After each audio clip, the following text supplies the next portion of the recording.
السلام عليكم ومرحبا بكم في فيديو جديد.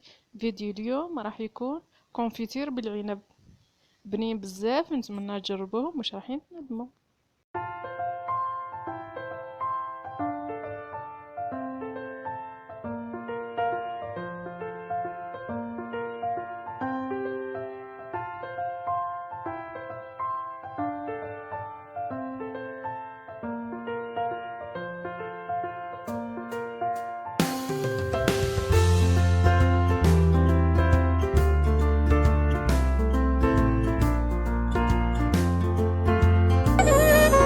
صلوا صلوا صلوا على رسول الله.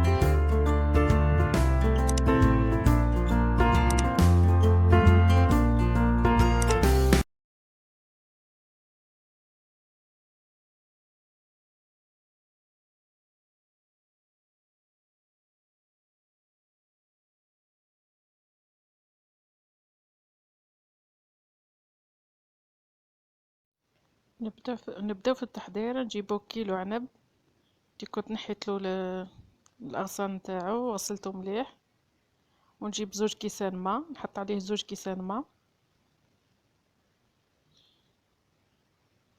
و500 غرام سكر، نص كيلو. وكل وحده دير الكميه اللي حابتها، هي حابه دير 2 كيلو عنب ضعف الكميه. نحط عليها نص كيلو سكر، نص كيلو سكر مع كيلو عنب، ونخلطو مليح باش يذوب السكر هذاك.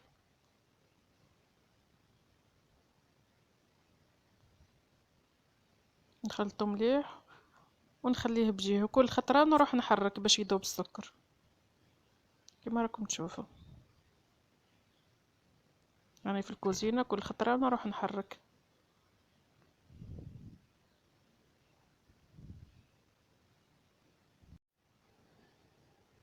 نجيب العنب نتاعي اللي كنت غطيته وخليته 2 ولا 3 سوايع باش يذوب السكر كما راكم تشوفوا. راهو داب السكر تاعي، راهو داب. نجيب كاسرونه تكون ثقيله شويه، نفرغ العنب تاعي،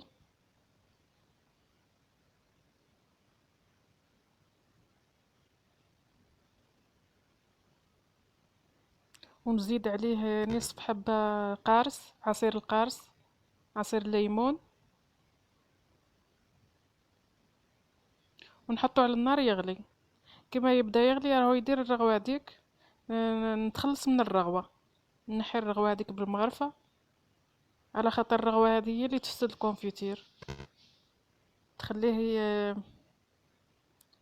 يفسد ليه. نخليه يغلي على نار متوسطه.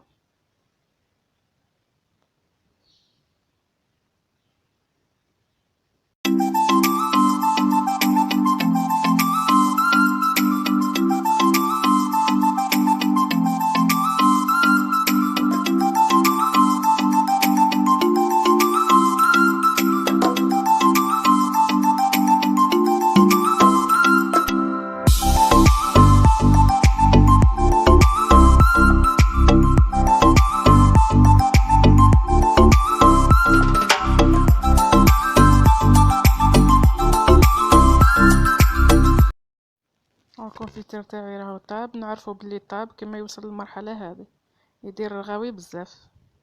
نطفي عليه ونخليه يبرد وتشوفوه معايا واجد.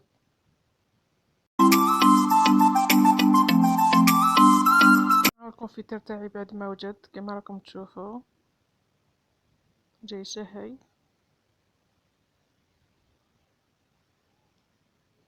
نوريكم بالمغرفه تشوفوه راهو سخون، كما راني نوريكم دركا راهو سخون ماهوش بارد.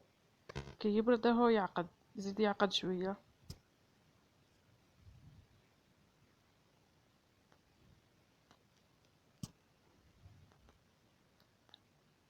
تحتفظوا به في الأحسن أن تكون بورتمونجي من الزجاج،